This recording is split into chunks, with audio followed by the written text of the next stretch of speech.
Tremendous win for the program. Really proud of our guys and how hard they played, and that's been something that has been evident since day one that we got here. These guys play hard, they play for each other, and it's a joy to watch these guys go play. Specifically, it was nice to have an offense back.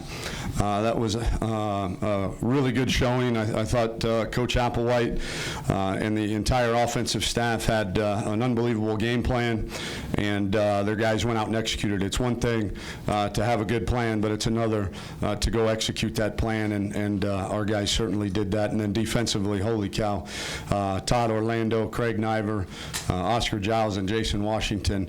Anytime you can force the Naval Academy to throw for 18 times for 312 yards, but more importantly, hold them to 147 yards rushing. That's a pretty good day at the office, and I know they're going to get their points, and we knew that. We knew that the offense had to show up today, and they did so against statistically one of the better defenses in our conference, and really proud of the way that these guys overcame, especially on offense, a ton of injuries, a ton of guys that probably, if we're all being really honest with ourselves, shouldn't be in the ball game at this point, but they are, and their coaches get them ready each and every week, and they went out and performed. We'll celebrate this one certainly tonight, but we've got a big one next week here in Houston, so excited about that opportunity as well. Tom, how important was it to get that field goal there and to have to go up by 2 scores? Yeah, I think the momentum more than the score was probably the biggest thing to go down, and we did a couple boneheaded things, to be honest with you. The first couple plays, we caught the ball with our knee down, and then we caught another pass short of the sticks and didn't get out of bounds. And to be honest with you, on that third down, we were just going to try to pick up the first down and go into halftime, but we made a big play there on third down, and we said, okay, hey, let's put the pedal to the metal here and get us in field goal range, and the kicker came through well for us, and it helped momentum-wise, certainly. Tom, whose idea was it to have Brandon Wilson in the backfield, and will that person be getting a raise this week? I think it was a collective idea in terms of the uniqueness of Navy's offense really allowed us to not play our normal corners. If you noticed, T. Stu and Khalil Williams were actually playing corner most of the day today, and so just kind of lined up right to where we didn't necessarily need Brandon, and we had seen what he was able to do in the spring game. And then obviously going back to high school, and credit to Coach Pope and the offensive staff for getting him ready on a short week to go in there. And what did he have? Where's rushing? Brandon Wills, 22 carries for 111 yards and 2 touchdowns for a guy that hasn't played the position until 3 days ago. That's pretty good coaching. Tom, let's talk about your third down efficiency, 84% today, 16 to 19. In your professional career, have you ever seen a type of offense today that produced that type of efficiency? Yeah, maybe not that exorbitant, but what we did, we also, we were 2 of 2 on 4th downs too, so we kept drives alive as well. So what does that make that? 18 of 21 keeping drives alive on 3rd or 4th down, and a lot of it goes to the athleticism of the quarterback. When they cover everybody and the offensive line protects, he's pretty good at going and making plays with his feet, and then certainly made some big-time throws as well to keep the drives extended. Tom, what were your emotions when the clock hit 000? You knew it was over, and you guys had this thing. Emotions were, I was cold and wet because they doused me with ice cold Powerade, but was extremely excited and gratified for the city of Houston and our great university and also excited for our players to know that this is just another example of testimony of how the plan, when executed, really does work. And then finally was, okay, we got to get ready to go play in the championship game. We got to get back to work. What did you think of the on-field celebration, fans on the field, everybody going crazy in your home park after you get it done? Just thoughts about the emotions when you saw that going on. Yeah, I really didn't have a whole lot of time to really take it all in, you know, with the post-game TV interview and then getting shuffled over to Navy's fans to sing their alma mater, and then shuffled down the field to sing our fight song or our alma mater. Didn't get a whole lot of opportunity to kind of soak it in, but I could certainly feel them. They were out there and pushing up against us, and for them to take the kind of pride and joy in this win means a lot, because at the end of the day, you know, we do it for the students, we do it for the University of Houston, and we do it for this great city. Sam? A little slow with the mic. It's hot potato here. Tom, how did your defensive front limit this triple option to 147 rushing yards today? Well, we had a plan that we'd been working on for 6 to 8 weeks, and we didn't deviate from that plan. And I thought, you know, a lesser defensive staff might have panicked a little bit with some of the passing yards because we knew we were kind of exposing ourselves a little bit to the throw game, but we felt like if we could stop the run, obviously, with them and force them to pass, that we could live with them throwing the ball. We could get some pressure on the quarterback because that's not what they do. So we stuck with the plan, I think, was probably the biggest thing. I think Coach Orlando had one call the entire night, and we stuck with it, and we fit each one of the runs and options up well for the most part.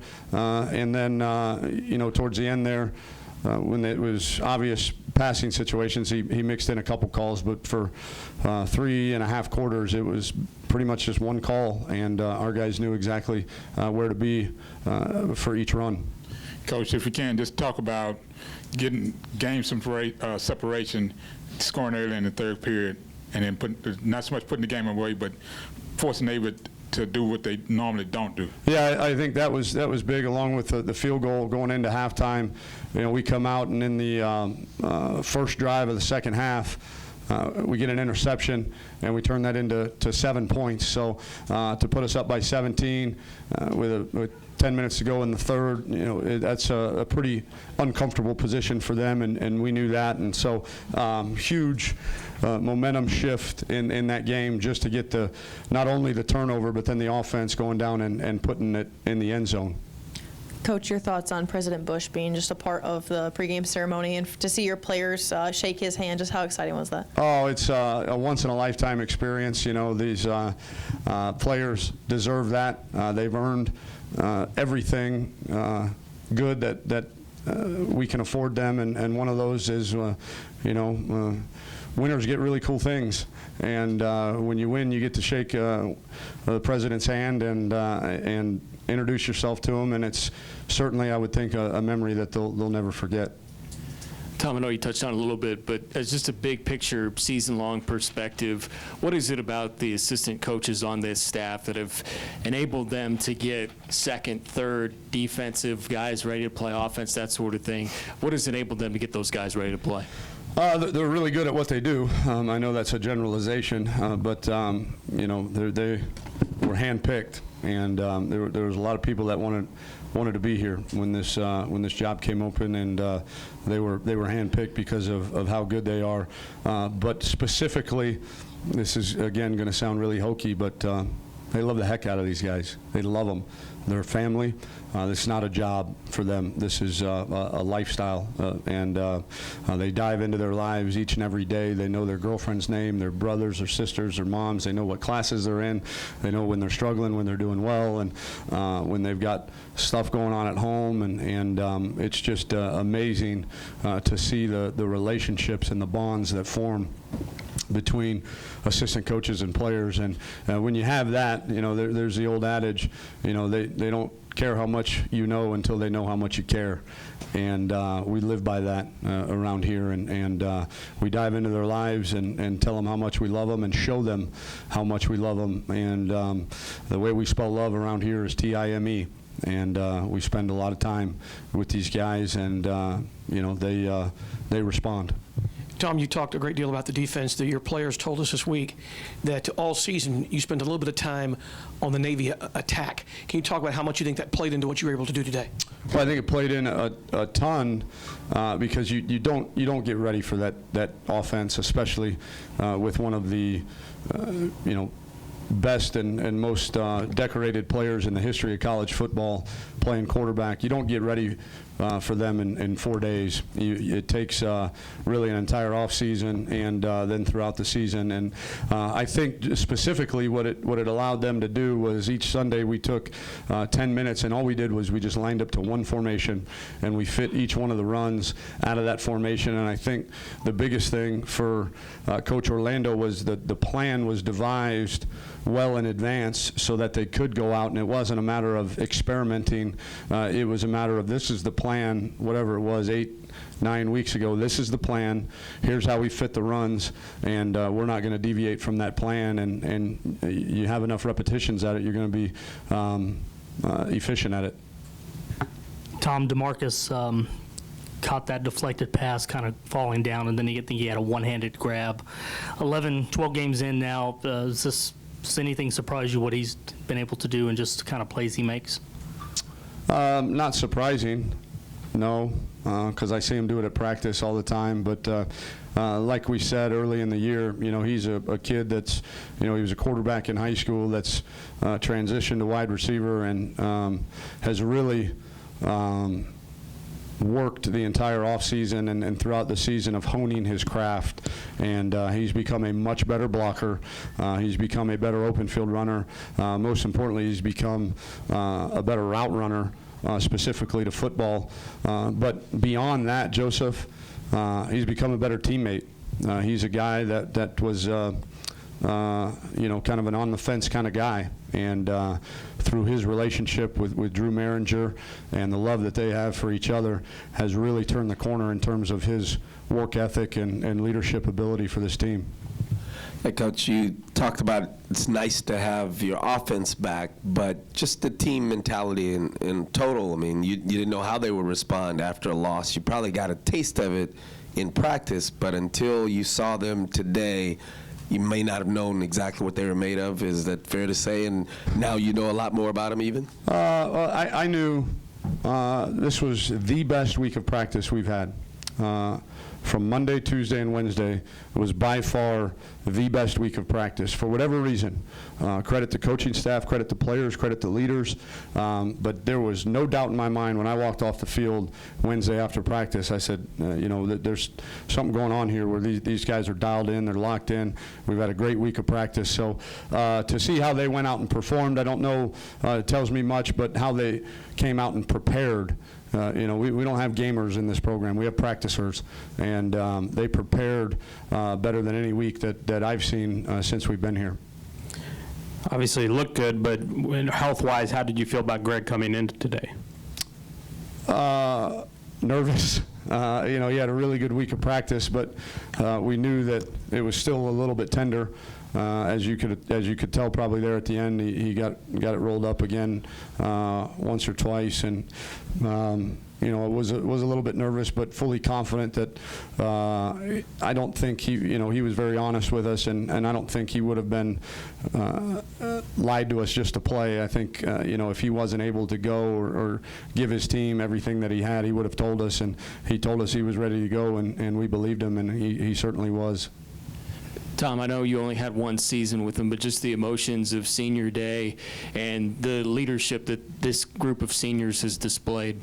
Oh, I feel like I've had a lifetime with him. I know it's only been a season, but I will tell you the uniqueness of when you take over a program of the way that it happened here compared to other places I've been, and I've touched on it before, is most of the time when you take over a program, the older guys, the juniors and seniors, are kind of the last to buy in because they're used to doing things a certain way. And here it was, we were blessed. It was completely the opposite.